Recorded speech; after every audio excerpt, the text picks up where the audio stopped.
huge warm welcome to my guest today, Tracie Butterfill, who I'm really excited to chat to about Twinkl. But first, let me tell you a little more about our guest.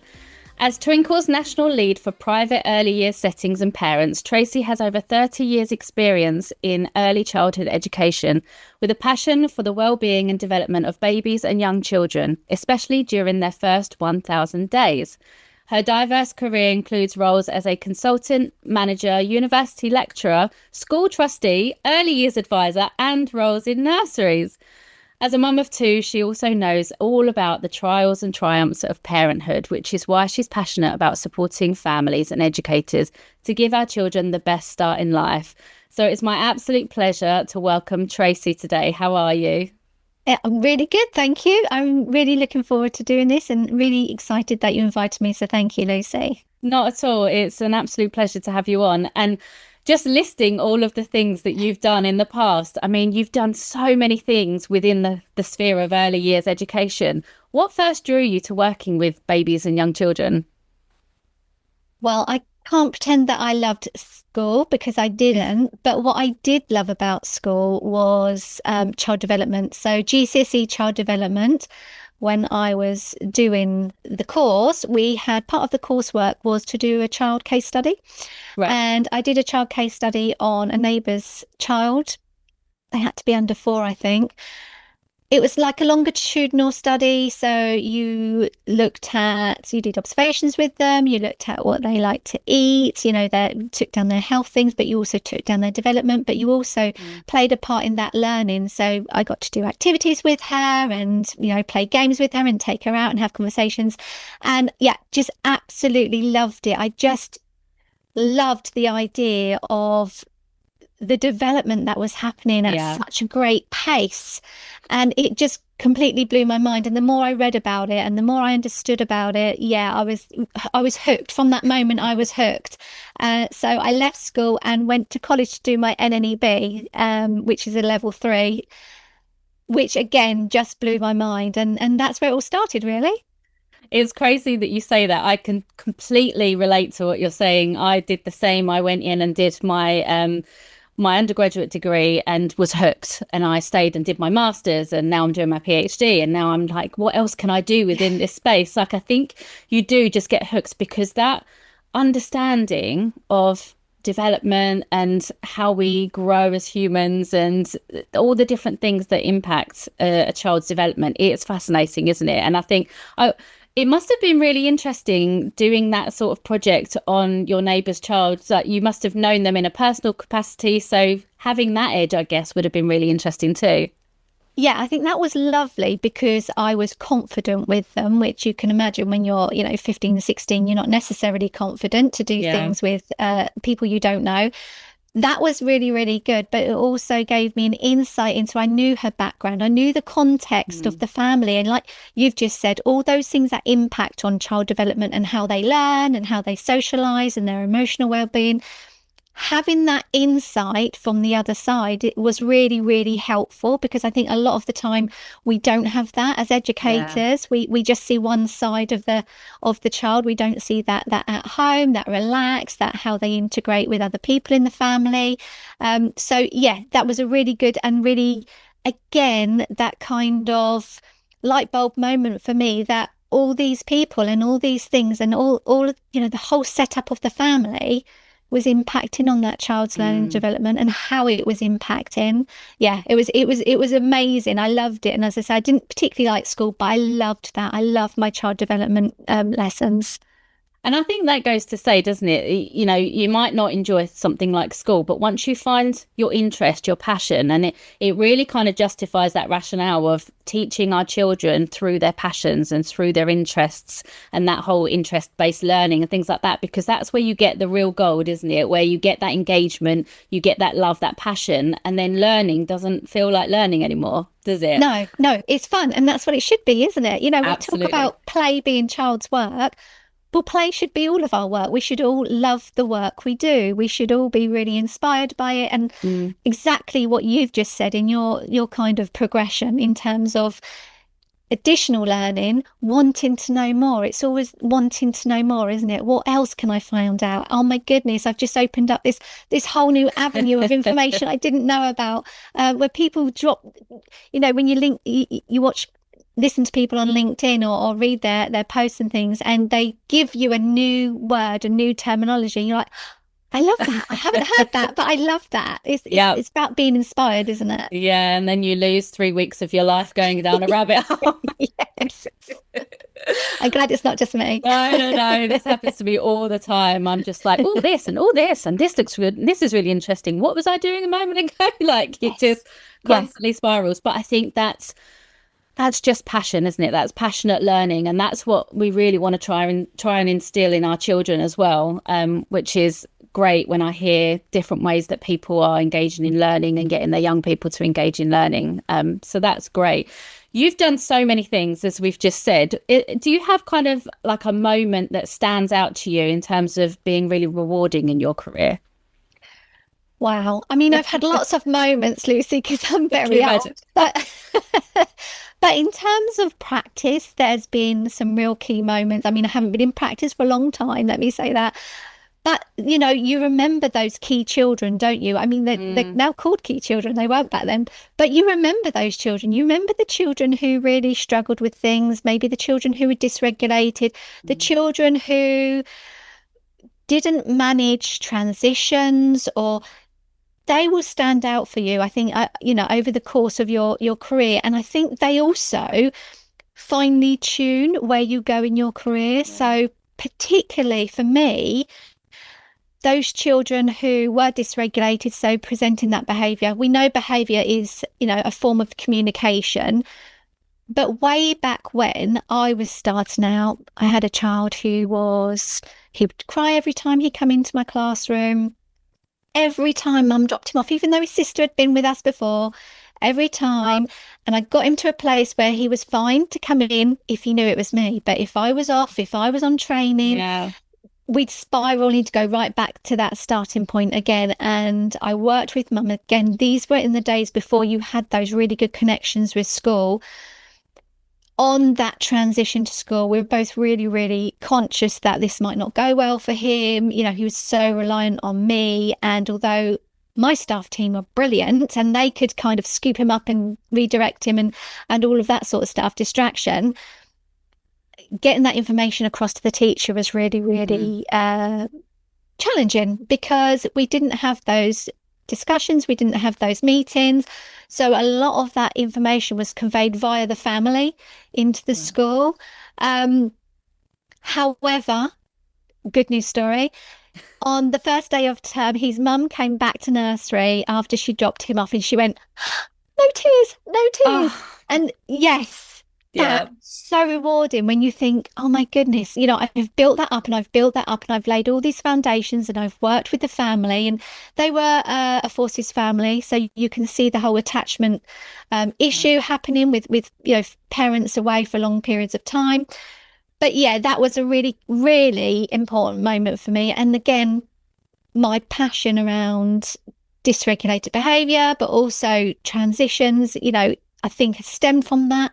I also had a little girl who's right in my head now, just thinking back, who was a lovely biter. She liked to bite everybody, and she was very good at it. And just unpicking what was happening for her, again, behaviour is communication. What is she trying to communicate with us? Having conversations with the family, who were distraught, as you can imagine, being told that your gorgeous 2-year-old child, who's just like angelic personified, is biting people on a daily basis. Thinking about what she was doing, thinking about where she was doing it, doing all those observations, asking the rest of the staff, and really kind of unpicking what was going on for her and what was causing this behaviour to happen, and then identifying that it was an invasion of her personal space. So if she was sat at a table next to somebody, if she was in a line waiting to go out into the garden and there's people behind her and in front of her, then she had 2 siblings. So, that was really, really telling, because her siblings were older. So they respected that personal space. But when you're in a room with 2 and 3 and 4-year-olds who don't necessarily respect your personal space, then that was a real big thing for her. And her, her message to them was get away. And her way of communicating that was through the biting. So there's been a lot of things like that have really, I think, shaped my interest in how children learn and the behaviour that they present with and how they communicate with us. But like you say, I've also been a local authority advisor. Now, a really kind of pivotal moment for me was being the programme manager on the Department for Education's Early Years Professional Development Programme, Phase 1, in my local authority. We had a group, an amazing group of leaders, managers, childminders who had already been prepped and signed up and ready and equipped to deliver the programme. Then COVID hit. Yeah. Then we all had to pivot like nobody's business onto the screen like we are now. But that was not a thing in those days. Zoom was not, a well-established, well-known, well-used tool in those days. And the journey we all went on together, and I'd like to say I walked alongside them because we were all learning at the same time, upskilling ourselves with the technology, but also mentoring them because it was a completely different style of training that they were having to deliver in a way that they'd never delivered it and never anticipated and hadn't signed up to. And I think the reward for me was at the end of the programme, it was kind of like it happened over a longer period than it should have because of the COVID break. Was that we all finally got to meet up together. So at the end of the programme, we got to meet up together, and it was just amazing because it wasn't just the impact that the programme had had on the children and their, their communication, language, personal, social, emotional developments, which was amazing, but also on those leaders and managers and childminders, the journey that they'd been on and just being able to stand in that room and listen to their kind of experiences. Yeah, really kind of, when you've made an impact, sort of thing. And I'm just like, wow, this is just amazing. The impact was way more than we could have ever anticipated. And that, that was amazing. I mean, as I say, lots of experiences being a local authority advisor, whether that's sharing strategies and being able to see those, those different things happening for different children and the impact that that's having, just that slight change, that slight tweak. There was once a setting called me in, they were concerned about a child because he didn't play. I mean, I'm paraphrasing, but it was that sort of, he doesn't play. Okay, I'll come in. What does he do then? All he likes is this puzzle. Okay, where's the puzzle? We'll put it on the shelf because we want him to play. Right, let's get the puzzle down. Let's see what's happening with this child. I was there for a couple of hours. It turns out that the puzzle was numbers, numerals, 1 to 10. Okay. And the child take them all out, put them all back in, take them, right, okay, so sat alongside him, got some paper out, started writing numbers on the paper. Oh, okay, it's not the puzzle he likes, it's the numbers he likes. That got him engaged. I went over to the blackboard and started doing all sorts of number sequences, missing numbers out, turning them around, putting them in the wrong order. This child was phenomenal. He was able to rewrite every single number line that I wrote incorrectly. Wow. We then started doing additions, simple additions. I think I was there for about 2 hours, and by the time I left, this child was like, and the staff were completely amazed, completely overwhelmed. So I went in and had a conversation with the manager and talked about different resources, because actually he is playing, but he's playing with numbers. He's not playing in the sand. He's not playing, and it's the numbers that he likes of the puzzle, not necessarily puzzles, because I think that was their confusion. He likes puzzles, but we give him other puzzles and he's not playing with them. Completely transformative in terms of that child's experience in that room, but also the staff members. And it's like when I deliver training or when I've delivered workshops for either, whole teams or as a local authority. I was a regional trainer at Speech and Language UK for the EYPDP Phase 3. It's those penny drop moments. You give that little bit of information, or you task them with a little bit of information to go and find out more, to go and explore it. And they come back and they're like, And it's just that missing piece of the puzzle that you've just given them, you've just Yeah. handed it to them. And yeah, then it all falls into place, doesn't it? It's that light bulb moment. I love that. And there was a time I used to deliver a day's PSED training, personal, social, emotional development training for early years staff and teachers. And at the end of this particular day, again, another rewarding moment, I had a reception class teacher come up to me and she said, I've had this little girl since the start of term and I've been increasingly concerned about her because she's fine throughout the whole day. I'm paraphrasing, but when mum picks her up, she bursts into tears. And I'd worried that there was something at home and she didn't want to go home. She said, but I've just realised from everything you've taught us today that actually she's holding it all in and she only feels safe enough to give it out when she sees mum, that safe person. And so she's letting all those emotions out. And yeah, she's crying at the sight of mum. And she said, I thought she was fine, but maybe she's not. And again, we talked about it at the end of the session. Well, does she have any friends? What does she like to play with? And yeah, it just transpired that the situation just had been read wrong, because you get something in your head, don't you? And think, okay, what's going on here? The correlation is she cries when she sees mum. So yeah, there's been many moments, but luckily for me, I've had some really rewarding discussions, but also being able to be that kind of light bulb moment for other people has been really rewarding for me. I think it's so underestimated, isn't it? The actual knowledge bank that people need to have to work with young people. And it goes back to this argument of the professionalization of the workforce and how crucial the early years workforce is for our young people. And I think that was really highlighted through COVID, you know, being key workers and being able to still provide that really crucial service. But, you know, they're underfunded and they're underappreciated and there's so much going on. And these professionals that work with our young people have to consider so many different things to enable the health and the well-being and the education of our young people, even just down to their developmental growth. And you've just, you know, explained it perfectly there, and talking about understanding that PSHE element of it.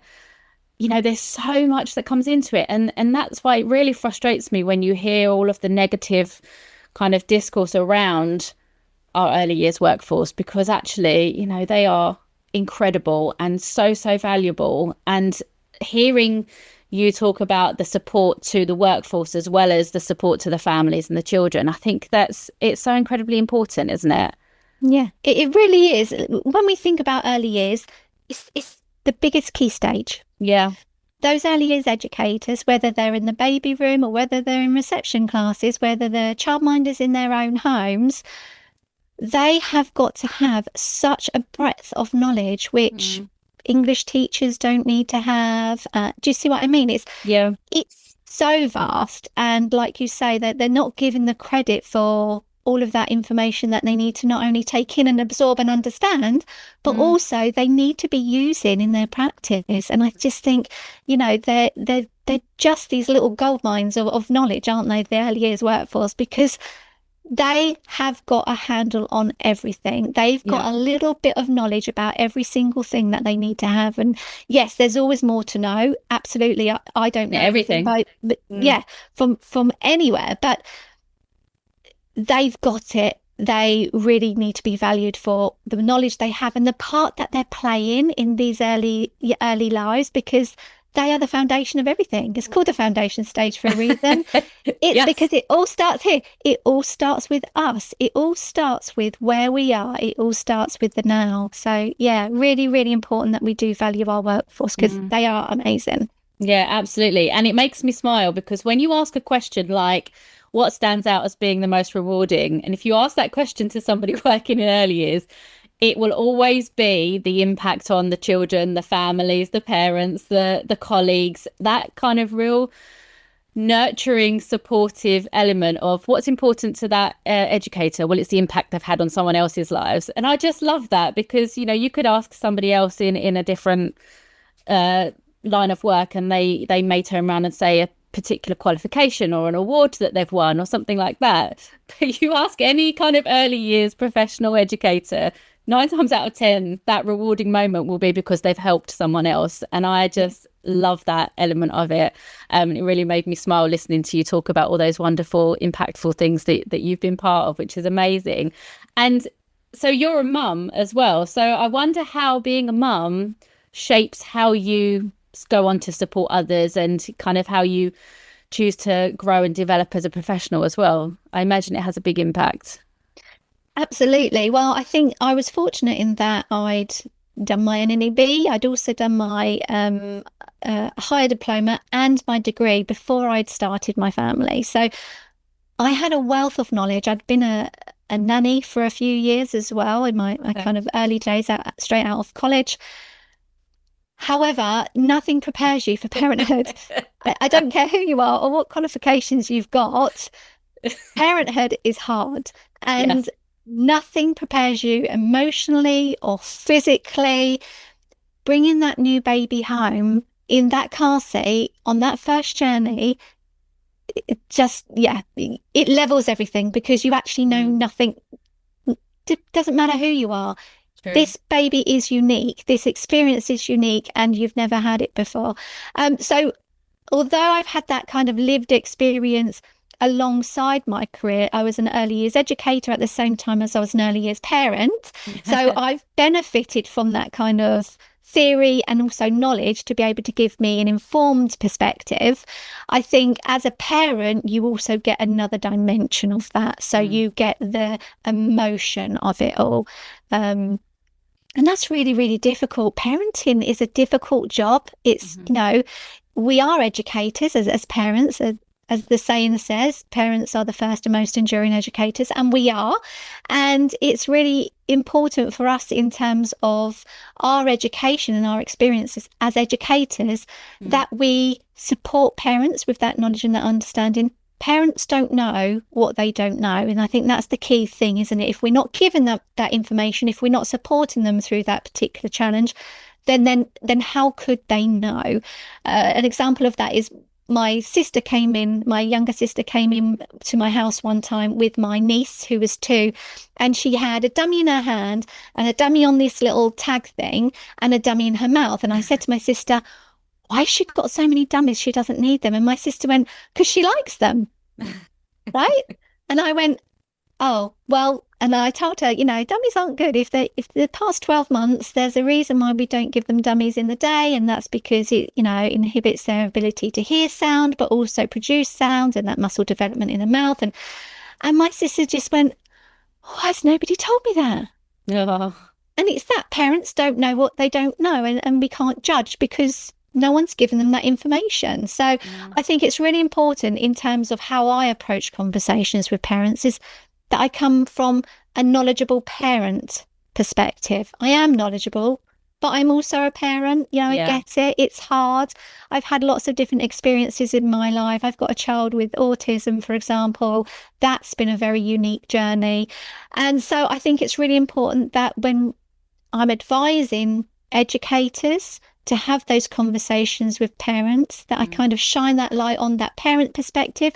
They might not be ready to hear this. They might not understand. I think in early years, education, but particularly in early years, there's a raft of jargon. We use so many acronyms. And it's important to have that conversation. While you do need to be honest and open up and upfront at all times, to have that simply and at a time and at a pace that suits those families, because not everybody is going to be receptive to everything that you're going to need to tell them. And I think also having that kind of working in partnership ethos it can sometimes be a challenge, because not all parents want to engage. Some parents feel that you're the educator, this is your role, and we don't want to get involved in that. Some parents feel a little bit intimidated by having those conversations. So having that kind of connection straight from the off, that first settling session, even that first discussion on the phone about coming round to have a show round, it's really important. We're here to help you. We're here to support you. we want your information. We need to know the other half of your child. We need to know what's going on so that we can build up that whole picture. And I think it's really important that educators understand that the benefit of what families can bring to those discussions, but also that when we're discussing with parents and families, we have that really simple terminology. We give them enough information, but at the right pace and at the right time, and be really mindful that although we're very, very resilient and we're used to having these conversations, they might not be, and it might be their first experience. So yeah, I try to come at it with both hats on, I think, in a sense, is what I'm trying to say. Yeah, no, I completely agree. It's like music to my ears when you talk about simplifying things and removing the jargon, because that is just the crux of everything that I'm trying to do, especially with recap, because you're right, it's not everybody is coming from the same space. And so making sure that from the off, you are clear, you are open, transparent. You know, there is no need to have the additional jargon in there. If there's a need to have an acronym, explain it. I don't think it's too much to ask to enable that engagement to take place. And not everybody is necessarily going to be in a position where they feel comfortable to say, I don't understand what that means. Can you say it again? Exactly. So people will just nod along, and then no one wins in that situation. You know, you don't get the engagement that you need. They go home feeling terrible because they don't understand what's happening.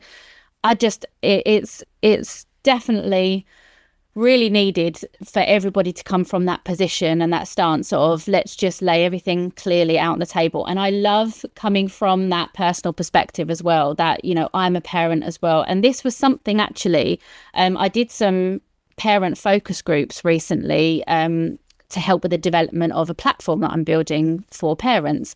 And one of the things that came out of that was when talking about researchers and research that they're sharing, the parents want to know, but what's their personal position on this? Are they parents themselves? You know, they want to know a bit more about the researcher, not just about their qualifications and credentials, but actually, are they a parent? You know, what is their lived experience of the topic that they're talking about? And that was really important to the parents that I spoke to. So coming in with that, leading with that personal perspective first, and then kind of bringing in that, you know, whether it's academic knowledge or, you know, professional knowledge on something, I think it's really important. And I think it's really, really wanted from the parental community as well, from anybody. I feel the same as well. So I think that is really key and really important. Lived experience has a huge part in our knowledge sharing. And whilst I kind of really do talk lots about research and evidence-based with recap, because that is really important for our parents to know where our trusted information is coming from, there is an importance of having that lived experience sprinkled in as well, as long as it's transparent that that's what that is, and you're not claiming that that's, you know, evidential research. But yeah, completely with you on that. And makes my heart sing when people talk about being simplified and you know, jargon free, because that is the mission that we're on. So amazing. It gives it kudos, doesn't it? That's the thing. If absolutely. you can, you know, if you can talk from their perspective, like you say, if parents know that you're a parent, if parents know you've had a particular experience alongside something that they're having, it just gives it a little bit more credibility for them. Right. I think as well, it's that understanding of, yes, I might have the kind of theoretical knowledge around this topic, but actually I've lived through it as well. You know, and that's what I was just about to say, that emotional element that you were talking about, because there's having the theory behind it and then there's feeling it.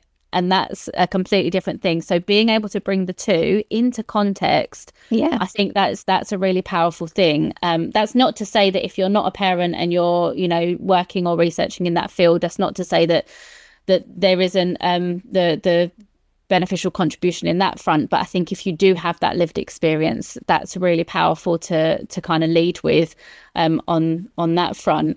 I want to talk a little bit about this first 1,000 days. So for anybody who hasn't heard this term before, what does that mean?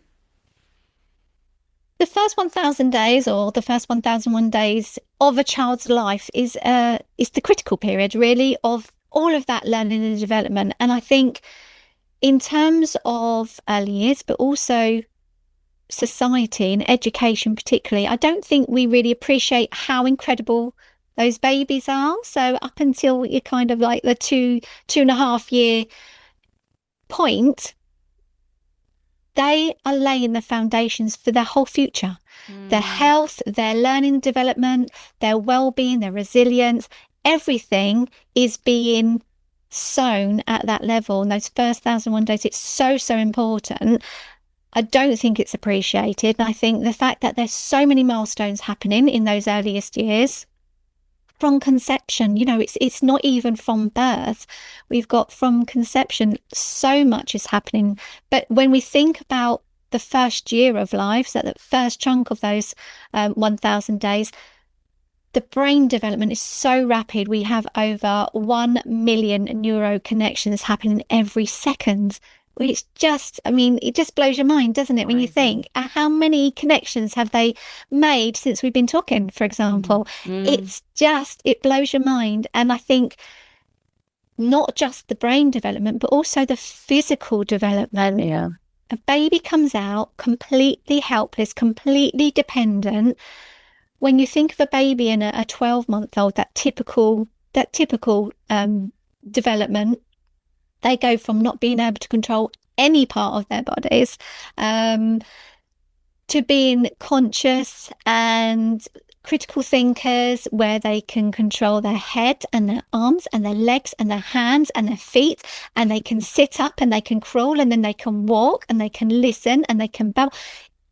It just blows you. It's such an important stage. And I think the most important thing is, although all of that development is happening, it's happening because of the experiences that we provide to those babies. And I think that's really, really important for us to really remember. It's the nutrition that we're providing.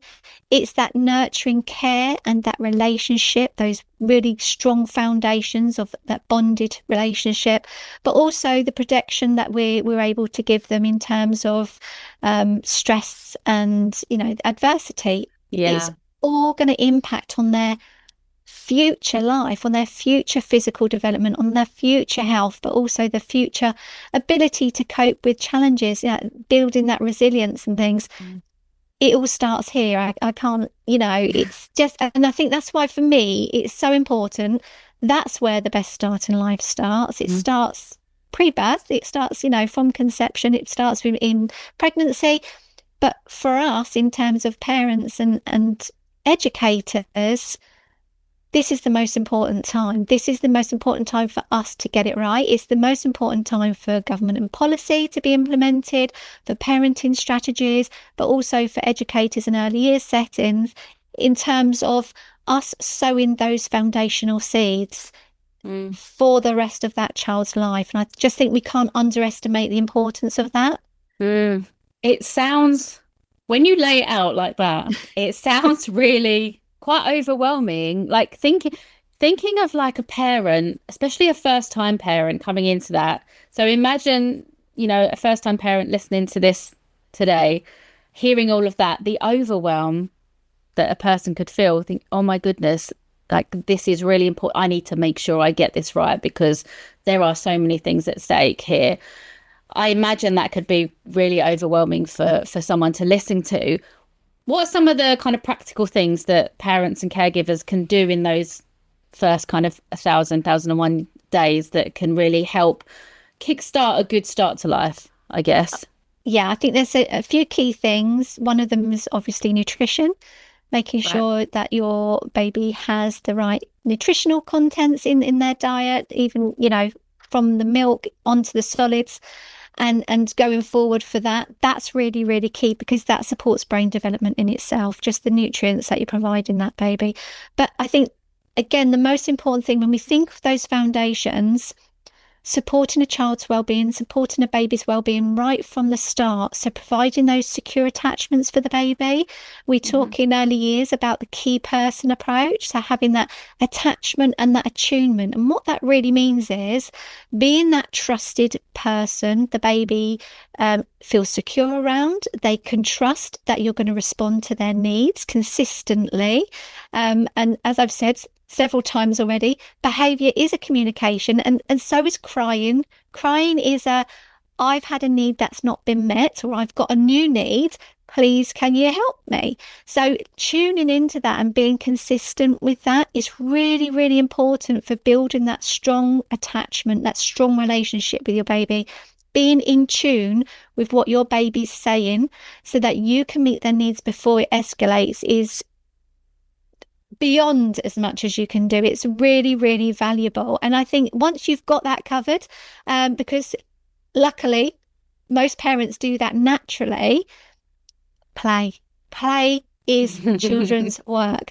I cannot underestimate, and you should not underestimate, how much play is going to impact on your child's health, well-being, learning, development, resilience, social skills, emotional development.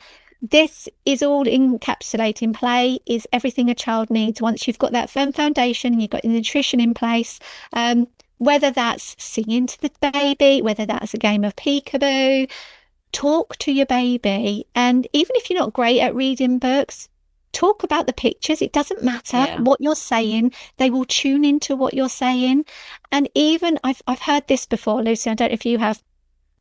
Parents don't talk to their babies because babies don't talk back. But even if babies don't talk back, they will respond. They will communicate with you.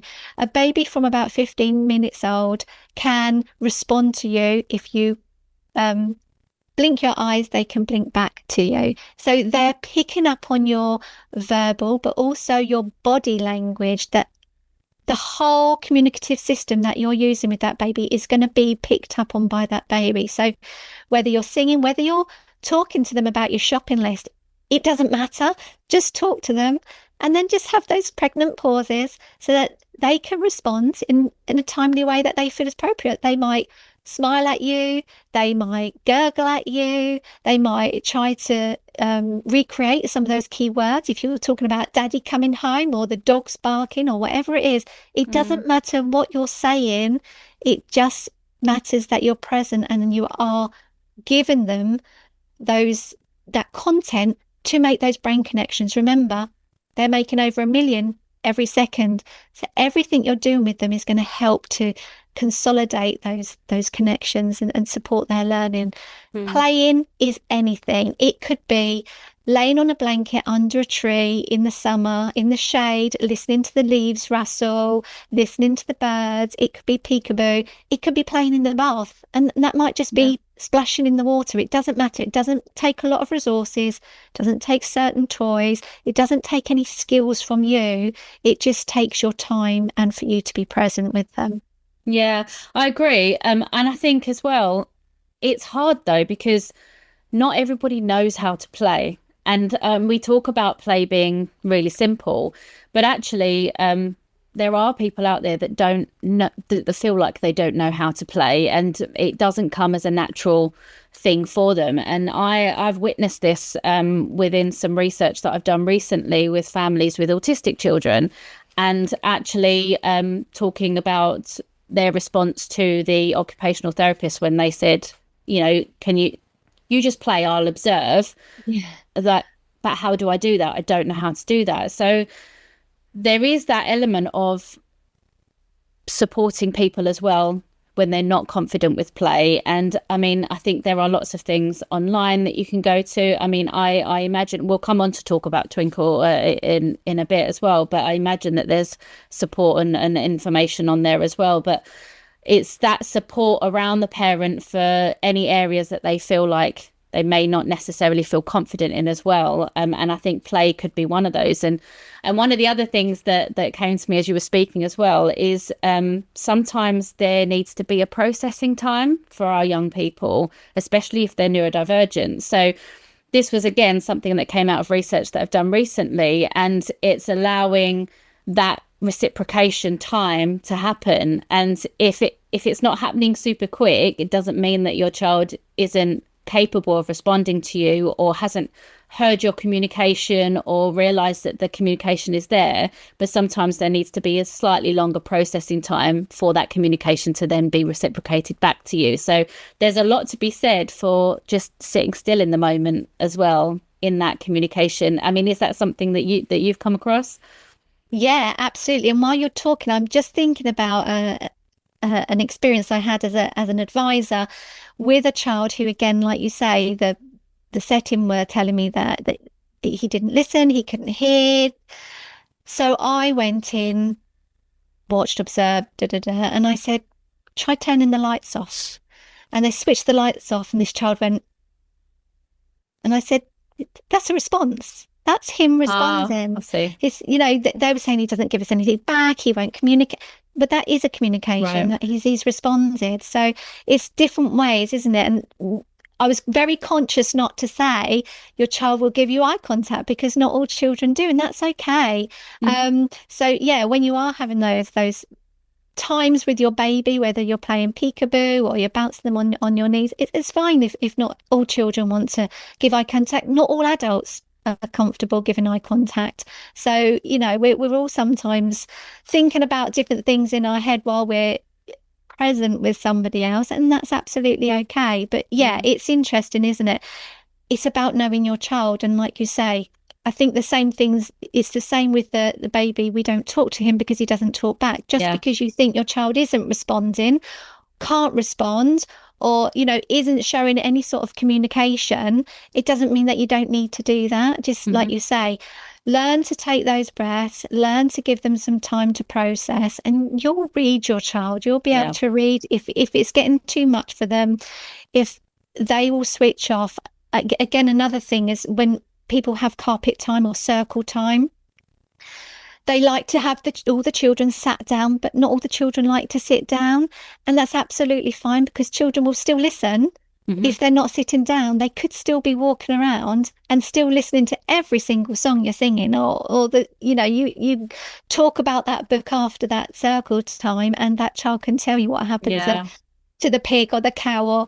So it's really important to read that communication, because that is a communication that actually, I'm not ready to sit here, I can't be immersed in this while you're talking at me, but I can walk around a couple of the tables and still tune in and still be having that learning experience, but just action in it in a different way. But I guess that's really hard for our educational professionals in the classroom to, how do they manage something like that? If you're having one or two children still moving around, everyone else is expected to sit on the carpet. It creates that disparity between expectations of the children. So that's got to be tough for our teachers in schools to be able to manage something like that. I mean, what do we do in that situation? It is hard, and there is an expectation. We should always be meeting the child where they're at, but I know that's not always, we don't always have the right resources or enough resources to be able to do that. Children are very accommodating, and they're very trusting when we say, so-and-so needs to do that because X, Y, and Z. So-and-so needs to wear her glasses because she can't see what she's reading. So-and-so needs to have the... Children are very accepting of that. So I don't think the issue is that the children won't understand why little Johnny's walking around, but they're not allowed to. I think they're absolutely able to accommodate difference, and they're really, really good at that. I think the issue is more around the capacity of the staffing, depending on what sort of setting you're in. And in having the opportunity to allow that child to have that experience but access it in a different way is where the challenge is. Now, I did a nursery visit last week, and the owner was telling me about the huge number of SEND children that they've got, and the amount of supervision that those children are needing to have, particularly in one of the rooms, and how that impacts on the staff ratio. And I think that's it, isn't it? It's not that we don't want these children to be able to do that and meet their needs. It's that, how can I staff that with a reduced budget or with a reduced staff team? And that's a big issue. And I think a lot of the issue with meeting children where they are to be able to meet their needs is around staffing, not necessarily lack of knowledge that these children need something differentiated, not necessarily around they have to conform because all the other children won't be happy and they'll all start wandering around, because I don't think that's true either. It's around capacity, it's around funding, and I think that's a huge issue at the moment in early years, a really kind of pain point for Yeah. lots of educators, and that's sad, isn't it, really? Yeah, you're so right. I completely see where you're coming from on that. And I think it is a huge problem. And I don't think that that's getting fixed anytime soon, if I'm honest. What are some of the common myths or misunderstandings about early development that you'd like to clear up? Okay, I think there's a lot. I think there's a lot of myths. Pick a couple. Yeah, we could be here all day, Lucy. But I think one of the biggest myths, again, going back with my parent hat on, your baby will sleep through the night after the first few weeks or months. Well, I can tell you now, as a parent of a child who did not sleep until she started school, okay, that's extreme. Any parents who's listened to this, that is extreme. But it's completely normal for babies to wake frequently through the night, especially through that first year. Um, they don't know how to self-soothe, so they're reliant on you to get them to sleep while they manage that and while they develop those skills for themselves. They've got tiny, tiny tummies, so their stomachs need refilling quite often. So those kind of cycles are in play. They also have shorter sleep cycles than us. They have developmental milestones going on and growth spurts. They have teething. There's so many things that are going to impact on your baby's ability to sleep that, quite honestly, if you've got a baby who sleeps through the night within a few weeks or months, then you're the exception to the rule. But yeah, so that's what I'd say to parents. If your baby's not sleeping, please, although again, having been there, it is immensely exhausting. It's a huge pressure on the rest of your day, and particularly the rest of the family. If you've got other children and things going on, you're going back to work, but there's nothing wrong. So that is a myth that they will sleep through the night that quickly. Yeah. If it happens, brilliant. But if it doesn't, do not worry, because it will come. It really will. I think the other thing for me is the one around children learning rules when they go to school. That's what school's for, to teach them rules. Well, actually, the foundation of rules and boundaries happen from birth. That's the routine that we put in place. We're setting rules and boundaries through our routines, through that bottle, bath, bed routine. That's a routine, but it's also a boundary, isn't it? After your bottle, you're doing bed. It's how children start to pick up on those cause and effects. It's through that consistent caregiving relationship. Like I said before, if you gain that trust, your child, your baby, will start to learn rules and boundaries way before they enter any classroom. So it's really important, I think, that parents realise that, and that, again, they can contribute to that and support that, making sure that they feel safe, making sure that your routines are predictable so that they know what's coming next, so that they can learn that routine and that rule. After I've had my bottle, or after I've had my book, my story, I have to go to sleep. But also supporting them to learn through self-regulation. So we support children's ability to regulate their own behaviour and emotion through co-regulation. And again, this starts way before school. If you can see that your child's upset, supporting them, being that calm, responsive adult is really, really important. Letting them know that it's okay not to be okay. It's okay to cry. It's okay to be sad. I can see you're angry, understanding it and having that discussion. But having those strategies to support your child. Some children will like hugs. Some children will like to be left alone to quieten themselves down. Some children will like to have something fidgety, either their muzzy or something to play with, something that they've got as their coping. But we need to be supporting that. And again, that's part of those rules and those routines and those boundaries and those expectations of life. And I think children begin to recognise the limits and the expectations through those secure relationships and through those routines that we instill right from birth. Whenever we go to nannies, we take off our shoes. Well, that's a rule, isn't it? But children will learn that quite quickly. When we go close to the road, we have to wait for mum. It's a rule, but they learn that quite quickly. So I think parents have the power to make sure that by the time their children reach school age, those early experiences from the groundwork of that positive relationship and that kind of emotional resilience are already laid. They're already ready to take on anything new that the school is asking of them, because they've had so many experiences with that. And I think that's really important that parents understand that they're not going to learn rules when they go to school. They should be equipped with understanding and having the skills to manage them, ready to go to school. So I think that's really, really important. I think the other thing for me is about children's resilience. Now, children are very resilient. However, I think there's a myth around some children are too young to be affected by the environment and the things that are happening around them. And I think that, again, that's not true. From birth, we know that children are deeply affected by their surroundings. They pick up on so much nonverbal communication, but also environmental factors like loud noises, the emotional tone of the people who are engaging with them, erratic routines. So when there's not a good bedtime routine, or when there's not a good morning routine or a weekly routine, that really also impacts on children. Anything chaotic and overstimulating in the environment can impact, we know from schools and from children in schools, can impact on their concentration, their ability to feel safe, but also their ability to engage and be ready to learn. So I think it's really important that we kind of make sure that we create calm spaces at home, but also, for educators in the settings, don't have the volume up and the audio on constantly and continuously, because actually that's overstimulation for lots of children. A bit like you said, with some children who've got special educational needs, it's too much, it's overwhelming, it's overstimulating. And I think it's just about us making sure that we are supporting healthy development through the environment, and understanding that, yes, children are resilient, but everything will still impact on them. And so if we can minimize the impact and mitigate those effects, then we're really going to support that healthy development.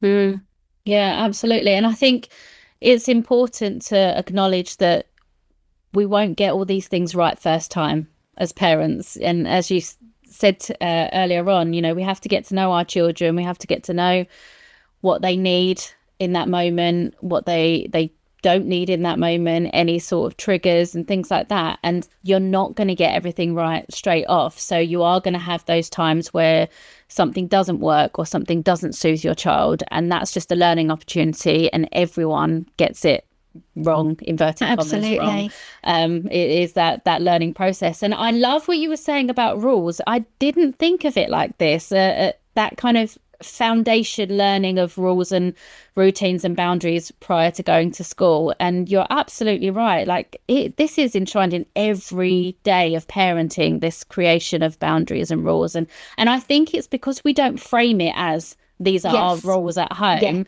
We don't give it that word, these are the rules. Whereas when you're in a school setting or an educational setting, you have clear rules and boundaries. And because we don't term it like that at home, I think that probably leads to us not thinking of it in that way. But actually, you're right. We are teaching the foundations of all of these things, as soon as they come out, as soon as they're born. Exactly. It's learning. So that was a really, really interesting insight on that. Thank you for sharing that. So I want to take a bit of time talking about Twinkl, because the fantastic work. I think lots of parents, educators will have heard of Twinkl and are well aware of it. But I think that, we had this discussion previously, and there is so much more on offer than I even knew that Twinkl did. So first, are you able to give us a little bit of an overview, some snippets of the kinds of things that parents and educators can find if they come and have a look at Twinkl? Yeah, absolutely. So we've got we've got the website, the Twinkl website, which everybody, I'm sure, has come across at some point. Parents page, the Parents Hub, has got things particular for parents on there. So pre-birth, we've got maternity section. We've got a midwife who's on the team who creates that content, and that's everything from supporting you through your maternity, any health conditions. She also has a Facebook page, which again, she sometimes does how can I help, and a kind of chatting where people can ask questions, which is really, really lovely. But we also have things like, so information on pregnancy, things you should be doing, shouldn't be doing, Do you need to have a jab? Should you be able to have a jab? That sort of thing. What you can expect from your baby at any kind of number of weeks of gestation, and then post birth, anything on weaning, sleeping, toilet training, baby signing, anything you can imagine. I will challenge you to go on and see if it's on there, because I highly suspect that it is on there. And bonus, if you are pregnant mummy, or you've got a baby under 1, you can actually access all of that information on our website for free. So anybody who's pregnant or got a child up to 1, there's no 30-day trial, there's no bank details taken. You can just go on and access all of that information for yourself. So I do encourage everybody to go and have a look at that. How does sorry, interrupting you there, how does it know to give access to that? Do they have to put in like a child's date of birth or something? So you don't have to, but when you sign up to Twinkl, you will put who you are. So you would put, rather than educator, teacher, maths lead, whatever the kind of drop down are, you would put that you're a parent, and then you'd put either pregnant or 0 to 1. Oh, right, okay. So you don't have to put your baby's details, but you can, if you do that, you generate a weekly newsletter, which is based around the stage that your child would typically be developing at. So it gives you lots of ideas, and again, links to, you talked about parents not necessarily knowing how to play. Lots of ideas on, 20 things you can do with a baby in the summer, or, 10 things to do around autumn with a 1-year-old, or whatever it is. There's lots of ideas on how you can play and interact with your baby and support that development. So there's a wealth of knowledge on there for parents. For educators, this is, again, what we talked about before. We've got an early years podcast, so Twinkl Talks podcast, which is brilliant and run by our wonderful segment managers. They're all early years experts and previously early years teachers and educators.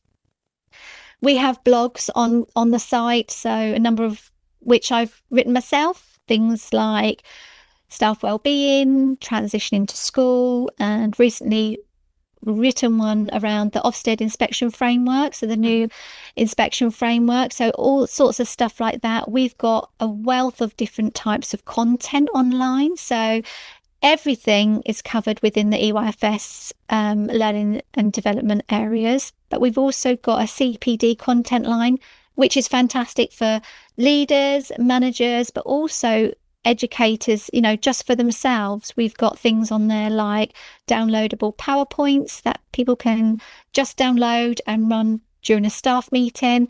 We've got information on there for apprentices, so support with their assignments, but also their professional discussions, a list of professional discussion questions that they can prepare themselves with.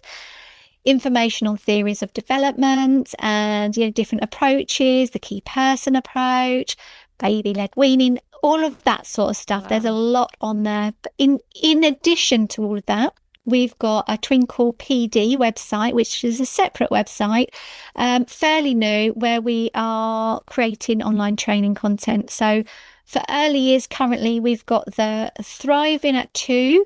We've got autism in early years and understanding early years schema. So there are current online training sessions that we have. Is that just for educators? That is currently for educators, but we also run webinars, free webinars. Okay. We have free webinars for early years educators. But we also have free webinars for parents. So parents can sign up. They're all free. You don't need to be a member. So it's free for anybody, available via Eventbrite. Okay. And on, again, a range of sessions. So I've just done one this month on staff wellbeing in early years and online safety for early years parents. Okay. Next month I've got a session running around phonics and oracy, and they're really good to dip into and just to kind of give yourself a little bit of a top up on your CPD. Mm-hmm.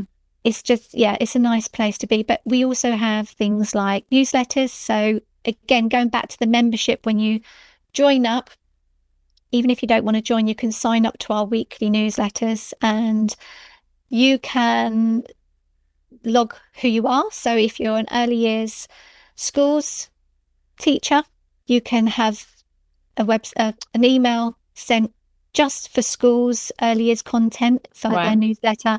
PVI settings can also sign up. Childminders can sign up. They all get a differentiated newsletter bespoke to them on a weekly basis. So it gives them all of that information that I've just talked about, gives them a flavour of different content lines. And then we've also got all the social media pages and groups. So on Facebook and Instagram and TikTok and Pinterest and YouTube, it's all out there. Wow. And the one thing that you haven't mentioned, which I was going to ask about as well, is the home educated section as well. Yes, so we have got the early years landing page. We've got the parents, but we also have home ed as well. So there's a big content line in home education, and that supports, as it says, people who educate their children at home, like you used to do, Lucy. And this is why I was so excited to bring it up, because I didn't know until a number of months ago that Twinkl had this offering, and I didn't know until we spoke a few weeks back of all of the other things that Twinkl offer as well. And I think I came from it, and I suspect there are lots of people out there like me, that when I worked in schools and nurseries, I knew that Twinkl was there for, printing off some resources for the classroom and things like that. And that was the extent of what I thought Twinkl was. So I'm really keen to help get the word out there that there is so much more on this website, on the social media sites, the podcast, like everything. And I love that it's accessing lots of different groups of people, early years, childminders, love that, home educators, parents, like it sounds great. And I've had a little look around on the offerings as well, and it's fantastic. So I was really keen to make sure that we spoke about this today, because I want people to be aware that there is so much to access on there and so much free stuff to have access to as well. It's not just paid for service. So I think that's really important for us to let people know about. Okay, so how can parents and educators work together as true partners in supporting young people? It's really kind of easy to talk about, this is what educators need to be doing, and as parents this is what we need to be doing, but I think the real magic comes when we collaborate. And so what can we be doing together? How can we be working together better? I think, like I kind of alluded to before, it's about having that trusted relationship. It needs to be respectful, mutually respectful, but it needs to start from day one. So many conversations I've had as a local authority advisor, when there's a concern and it's not until the 2-year-old progress check or the child's been biting for 2 months that the parents are then looped into this. So I think it's much harder when they then have to be confronted by something that is, it's kind of gone on for a while, rather than being looped in from the start. And again, I talked at the start about doing it at a pace that is okay for them. And, although you need to be doing it openly and honestly, no jargon, easy to manage, information in a way that's receptive to them. And it starts from that show round. It starts from, even before, it starts from that phone call with the manager. We're here, we're interested in you, we're interested in your child, we want to have the best for your child. Let's make sure that we can do this together and plan this together. Just so that things don't go unsaid, just that parents know that they can come in and have those conversations. And I think some of the time also is just about having that friendly conversation at pick up and drop off time. How was your weekend, Mum? How did you sleep last night? How did the party go? It doesn't have to be you wait until there's a concern to start having engaging conversations. It needs to be building a relationship from day one, so that there's trust on both sides. I think that's the key to having that partnership, is that there's trust in relationship. I trust that I can come to you with anything, Lucy, if I see anything, and you as the parent trust that you can share anything with me. I'm not here to judge. I'm not here to, take offence or do anything with that information per se, but offload. Say you had a bad weekend because X, Y, and Z, and none was down visiting, and it's absolutely fine. It's life, and like you said before, parenting's not easy. Nobody's No, it perfect isn't. at it. We all make mistakes. Unfortunately, children do not come out with a how to use manual.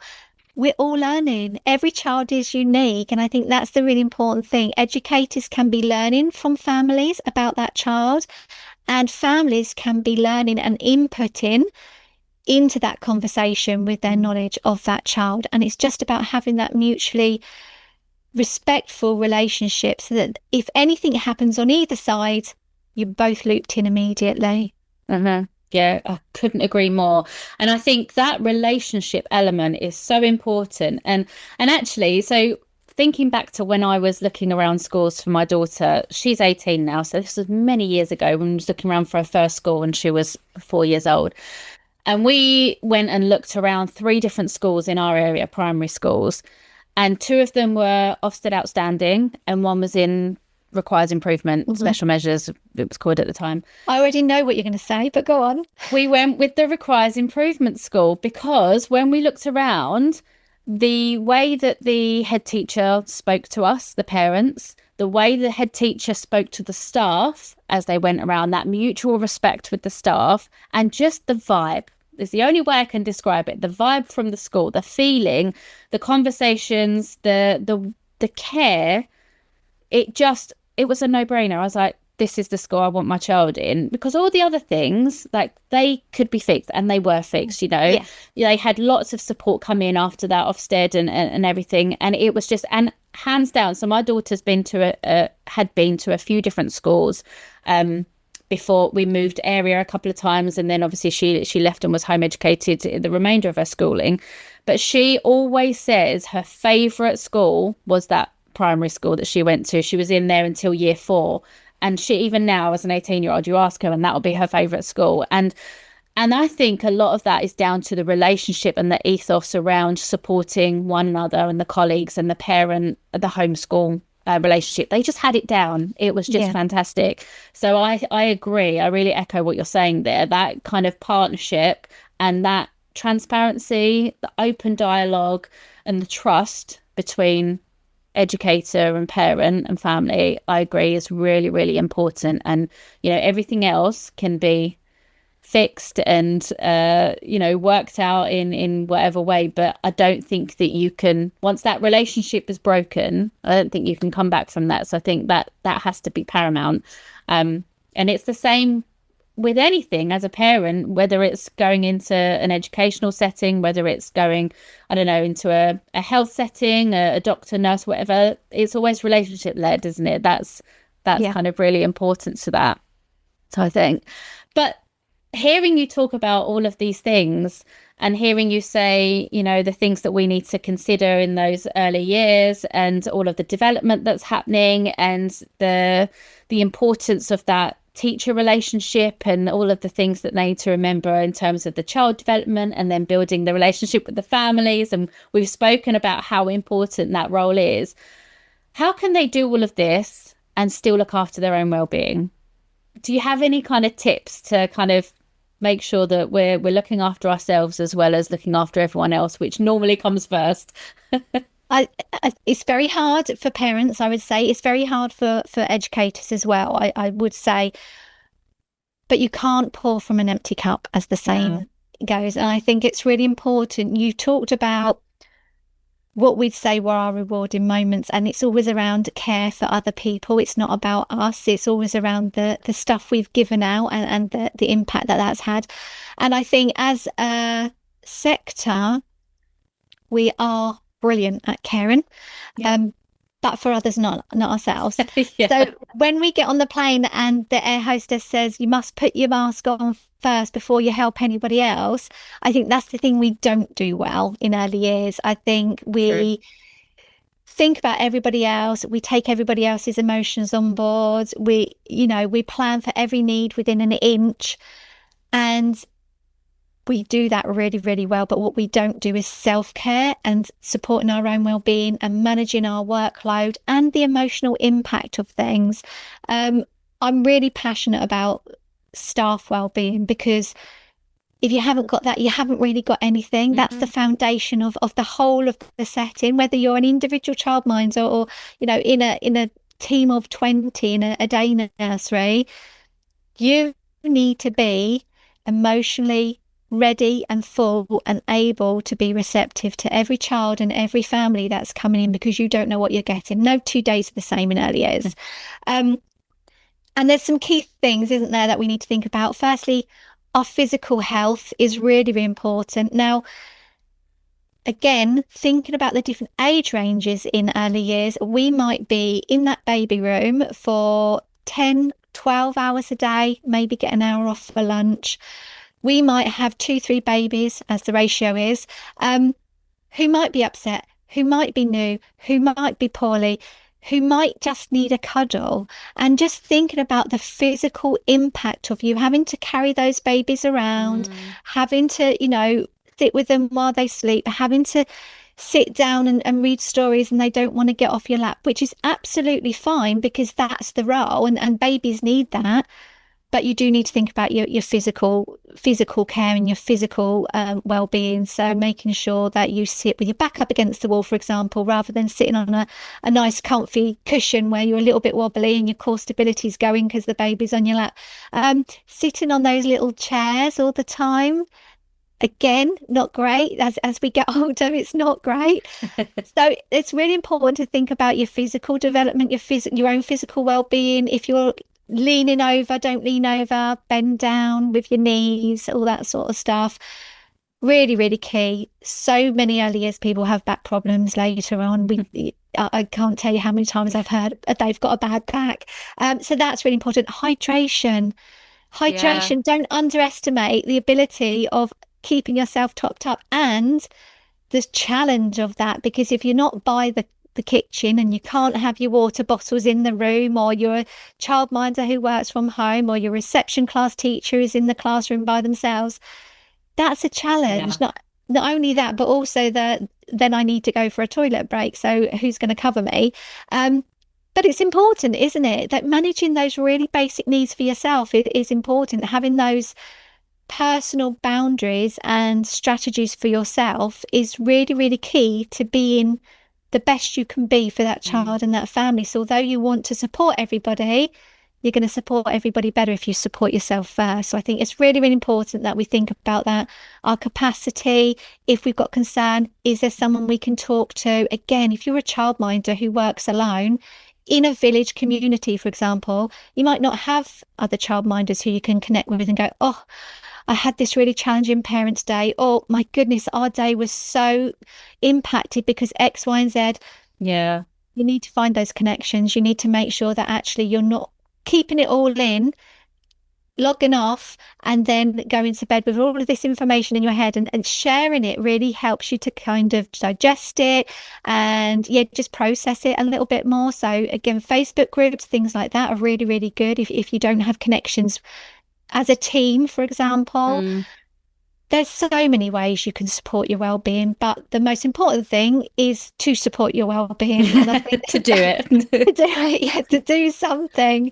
How do you relax? How do you switch off? How do you make sure you manage your workloads? If you're the Senko, my goodness, they have a huge workload when they're writing referrals and going to meetings and having the conversations with the families and supporting those plans for the children. How are they managing that workload? How are they going to make sure that actually they are as in a good place that they can be before they come in and start their day again and again and again? So many good tips there, Tracie. Thank you. There's lots to think about, and it is all encompassing, isn't it? It is your physical well-being, it is your mental well-being, it is your emotional well-being, like all of it we need to consider. So super great tips there. Thank you. So as we wrap up, I want to give you the final word. So if you could leave parents and educators with one empowering message about giving children the best start in life, what would it be? Okay. Firstly, I think going back to what we've already said, it's not about being perfect. It's about being present. That's the key. It's about being present and doing the best you can with what you've got. That's all you can do. And that's all anybody would hope that you would do. Children need to be able to thrive because they feel safe, because they feel seen, and because they're supported. And I think that's the key.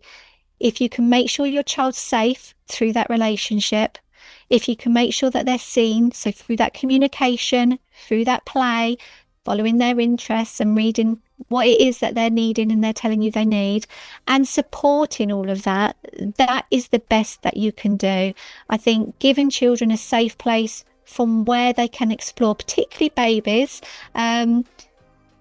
is key to supporting the best start in life. So I've got a friend who lives or comes from Germany, and she said they have a saying there, which is, you don't leave your children leave you. And I think if you can provide that secure relationship, if you can be present, if it's safe, if they're seen and they're supported, then you can watch them go. Oh, Tracie, that's beautiful. Thank you so much for coming on today and sharing your expertise and your tips and advice and everything. It's been super, super helpful. And really thank you for highlighting the wonderful support that Twinkl could do as well. So I'll make sure that I pop some links underneath the episode for people to follow. But thank you so much for your time today. Thank you for having me.